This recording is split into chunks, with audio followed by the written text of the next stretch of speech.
नमस्कार,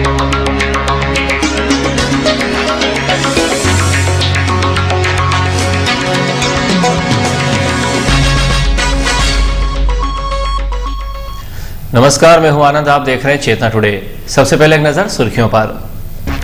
कृषि उद्यानिकी मेला आरंभ, किसानों से नई तकनीकें अपनाने का आह्वान। देवरा देवनारायण नगर में गोवंश मिलने पर विहिप का प्रदर्शन, प्रभारी मंत्री को ज्ञापन। और बेमौसम की बारिश से घुली ठंडक, फसलों को नुकसान, बीमारियां फैलेंगी। अब सुर्खियां विस्तार से। रतलाम में 3 दिनी कृषि एवं उद्यानिकी विज्ञान मेला का शुभारंभ प्रभारी मंत्री पारस जैन ने किया। इस मेले में किसानों को कृषि की आधुनिकतम तकनीकों से अवगत करवाते हुए वैज्ञानिक मार्गदर्शन देंगे। अंबेडकर मैदान पर कृषि मेला का शुभारंभ मंत्री श्री जैन, सांसद दिलीप सिंह भूरिया, रतलाम विधायक व आयोजन समिति संरक्षक चैतन्य काश्यप, विधायक मथुरालाल डामर, श्रीमती संगीता चारेल, मेला प्रभारी रमेश गर्ग, भाजपा जिलाध्यक्ष बजरंग पुरोहित, सभापति अशोक पोरवाल आदि अतिथिगण ने दीप प्रज्वलन एवं माल्यार्पण कर किया। यहां प्रभारी मंत्री ने कहा, शिक्षित युवा कृषि के क्षेत्र में संभावनाओं को मूर्त रूप देने में महत्वपूर्ण भूमिका निभा सकते हैं। खासकर कृषि उत्पादनों के भंडारण के लिए काफी प्रयास किए जाने की आवश्यकता महसूस की जाती है। श्री जैन ने कहा कि किसानों की लगन और मेहनत के कारण ही प्रदेश को तीसरी बार कृषि कर्मण अवार्ड प्राप्त हुआ है। उन्होंने कहा कि कृषि एवं उद्यानिकी के क्षेत्र में जितनी भी योजनाएं संचालित हैं, उनका किसान लाभ लें तथा अनुदान प्राप्त योजनाओं में अनुदान लेकर अपने कृषि कार्य को बेहतर बनाएं। अध्यक्षता करते हुए सांसद दिलीप सिंह भूरिया ने कहा कि आज़ादी के समय हम अपनी अनाज की आवश्यकताओं को पूर्ण नहीं कर पाते थे और अनाज विदेशों से आयात करना पड़ता था, परंतु आज स्थिति भिन्न है। आज 1.25 अरब लोगों का पेट भरने के बाद हम दुनिया के 11 देशों में अनाज का निर्यात कर रहे हैं। ये किसानों की मेहनत का परिणाम है। उन्होंने कहा कि किसानों की बड़ी समस्या मार्केटिंग की है, इस तरफ ध्यान दिए जाने की आवश्यकता है। विशेष अतिथि शहर विधायक एवं कृषि मेला आयोजन समिति के संरक्षक चैतन्य काश्यप ने कहा कि मेले का नाम आते ही हमारे मन में धार्मिक मेले की कल्पना उभरती है, परंतु 15 साल पहले खेल चेतना मेला की मैंने शुरुआत की तो ये कल्पना रही कि मेले के माध्यम से लोगों को जोड़ा जा सकता है। मेले संस्कृति के अंग हैं। कृषि और विज्ञान मेला का उद्देश्य यही है कि यहाँ किसान, व्यापारी और वैज्ञानिक आपस में मिले तथा कृषि कार्य के नवीन पहलुओं से परिचित हो। उन्होंने कहा कि भारत की राजनीति जब खेत से प्रारंभ होगी तो ही देश उन्नति करेगा। हर खेत को पानी और हर हाथ को काम के संकल्प को हमें भूलना नहीं है। परंपरागत खेती के साथ ही विकास और तकनीक का समावेश किस प्रकार किया जा सकता है, ये हमें सोचना होगा। उन्होंने कहा कि पिछले 10 सालों में प्रदेश में सिंचाई का रकबा और उत्पादन जिस गति से बढ़ा है वह सराहनीय है। श्रीमती संगीता चारेल ने कहा कि मेले में आने से बहुत जानकारियां प्राप्त होती हैं, किसान इस आयोजन का लाभ लें। मथुरालाल डामर ने कहा कि रतलाम का किसान प्रगतिशील है, यहाँ फसलों के उत्पादन में काफी उन्नति हुई है। स्वागत भाषण में कलेक्टर डॉक्टर संजय गोयल ने कहा कि किसान अगली खरीफ सीजन से पहले कृषि तकनीक के बारे में जाने, इसलिए ये मेला आयोजित किया गया है। इस अवसर पर पूर्व कृषि मंत्री धूलजी चौधरी, एसपी डॉक्टर आशीष, सीईओ हरजिंदर सिंह, हरिराम शाह, प्रवीण पाटीदार मंचासीन थे। संचालन आशीष दशोत्तर ने, आभार सचिव आरएस गुप्ता ने माना। शुभारंभ के बाद मेले में विभिन्न शासकीय विभागों एवं निजी संस्थाओं द्वारा लगाए गए स्टॉल्स का अतिथियों ने अवलोकन किया।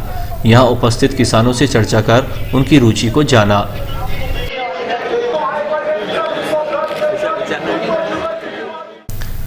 शहर के देवरा देवनारायण नगर क्षेत्र में गोवंश के कटे हुए टुकड़ों के बाद तनाव हो गया। पुलिस ने मौके पर पहुंचकर जांच शुरू की। इस पूरे मामले पर विश्व हिंदू परिषद ने प्रभारी मंत्री के समक्ष आपत्ति दर्ज करवाते हुए गोवंश कत्ल एवं परिवहन पर सख्ती से रोक की मांग की है। रविवार सुबह देवरा देवनारायण नगर में 4 अलग अलग स्थानों पर गोवंश के कटे हुए अंग पाए गए। जैसे ही लोगों को इस घटना की जानकारी मिली, क्षेत्रीय रहवासियों के साथ विहिप पदाधिकारी यहां जमा हो गए। पदाधिकारियों ने घटना की सूचना पुलिस कंट्रोल रूम को दी। नगर पुलिस अधीक्षक प्रताप सिंह राणावत मौके पर पहुंचे और उन्होंने जांच शुरू करवाई।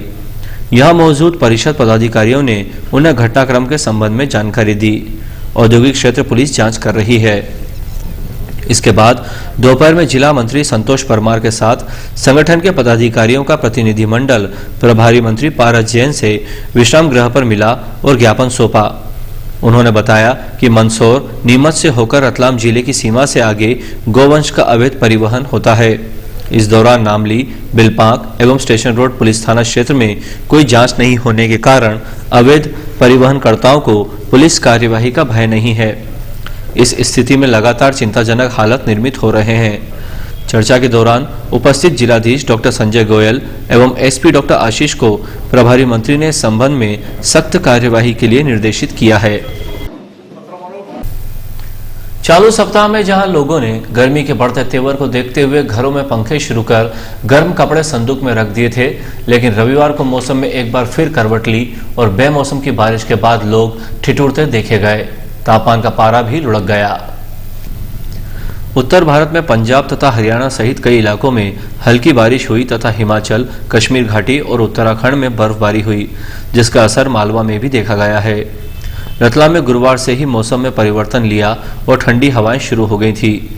रविवार को दोपहर बाद आसमान में बादल छाए और देखते ही देखते थोड़ी देर में बारिश शुरू हो गई। कभी तेज तो कभी हल्की बारिश का दौर करीब 1 घंटे तक चलता रहा, जिसके कारण मौसम सर्द हो गया। इस सप्ताह की शुरुआत में अधिकतम तापमान 30 डिग्री तक पहुंच जाने के बाद ये समझा जा रहा था कि ठंड का मौसम विदा हो गया है, लेकिन रविवार को फिर से बारिश के बाद वातावरण में ठंडक घुल गई है। मौसम विभाग के अनुसार अगले 2 दिनों में तीनों पहाड़ी राज्यों में हिमपात तथा बारिश के आसार हैं, जिससे जनजीवन प्रभावित रहेगा। बेमौसम की बारिश से खेतों में खड़ी गेहूं और लहसुन सहित अन्य फसलों को नुकसान पहुंचा है। रतलाम जिले के ग्राम रीछा परवलिया में गोली चलने से 2 युवक घायल हो गए, जिन्हें जिला चिकित्सालय में भर्ती किया गया है। पुलिस के अनुसार हमला करने वाले युवकों के नाम सामने आए हैं। घटना की वजह आपसी रंजिश है। विस्तृत जांच की जा रही है। घायलों की हालत खतरे से बाहर है। घायलों ने मीडिया को घटना की जानकारी दी। कहाँ रहते हो? परवलिया। किसने गोली मारी, काई के लिए? दीपक परवाल था, संदीप परवाल और एक का नाम कोई और था। उन्होंने दुकान पे आके मेरे को गोली मार दी। किसको? जान से मारने की धमकी दी थी। दीपक परवाल ने। किस को मारी, आपको और एक और मेरे साथ में था, उनको मारी। काय की दुकान है? चाय की दुकान है। देश के नौनिहालों को पोलियो के अभिशाप से बचाने हेतु 3 दिनी अभियान की शुरुआत रविवार से खुराक पिलाकर की गई। पल्स पोलियो अभियान के अंतर्गत जिले में स्थापित पोलियो बूथ पर 0 से 5 वर्ष तक के बच्चों को पल्स पोलियो की खुराक दी गई। जिले में इस चरण के लिए कुल 2,31,618 बच्चों को दवा पिलाने का लक्ष्य रखा गया है। इसके लिए 1522 टीमें संपूर्ण जिले में तैनात की गई है एवं 176 सुपरवाइजर भी तैनात किए गए हैं। अभियान के तहत 2 एवं 3 मार्च को घर घर जाकर शेष रहे बच्चों को दवा पिलवाई जाएगी। सिंधी समाज द्वारा रविवार को पैदल चल समारोह निकाला गया, जिसमें समाजजनों ने उत्साह से हिस्सा लिया।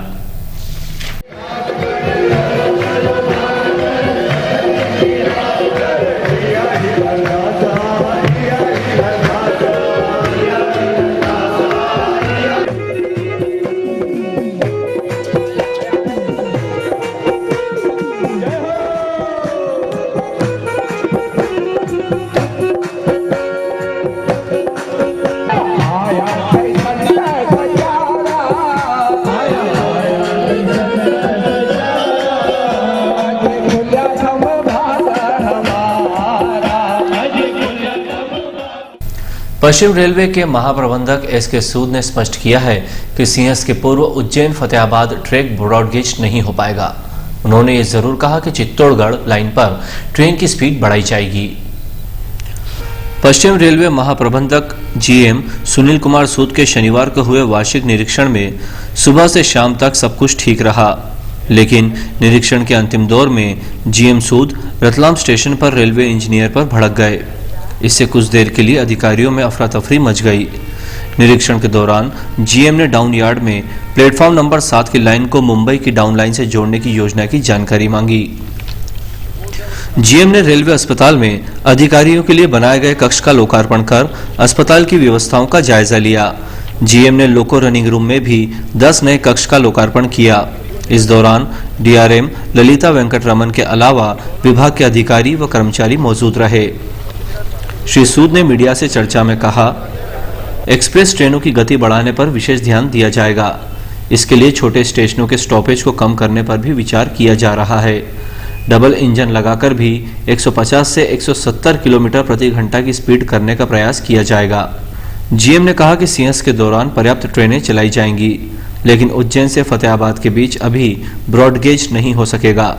राज्य शासन सड़क मार्ग बनाकर यात्रियों को सुविधा दे सकता है। इसके लिए रेलवे उस दौरान जमीन देने को तैयार है। 23 किलोमीटर के इस रेल मार्ग पर गुड्स का परिचालन भी नहीं है। ऐसे में वहां फिलहाल ब्रॉडगेज करना मुमकिन नहीं है। जीएम ने माना कि रेलवे अस्पताल में डॉक्टरों की कमी है। सोनोग्राफी की कमी के चलते मरीजों को आ रही परेशानियों के बारे में उन्होंने कहा कि टेक्नीशियन की व्यवस्था की जाएगी। ट्रेनों में हो रही चोरी को लेकर उन्होंने कहा कि रेलवे की प्रमुख एजेंसी फिलहाल इसके लिए ज्यादा कुछ नहीं कर पा रही है। हम प्रयास कर रहे हैं कि आरपीएफ को शक्तियां मिले। इससे ट्रेनों में चोरी के दौरान आरपीएफ स्वयं ही इस ओर कार्रवाई करने में सक्षम हो सके। अंत में एक नजर फिर से सुर्खियों पर। कृषि उद्यानिकी मेला आरंभ, किसानों से नई तकनीकें अपनाने का आह्वान। देवरा देवनारायण नगर में गोवंश मिलने पर विहिप का प्रदर्शन, प्रभारी मंत्री को ज्ञापन। और बेमौसम की बारिश से घुली ठंडक, फसलों को नुकसान, बीमारियां फैलेंगी। चेतना टुडे में आज बस इतना ही। हम फिर मिलेंगे कुछ और नई सुर्खियों के साथ। तब तक के लिए नमस्कार।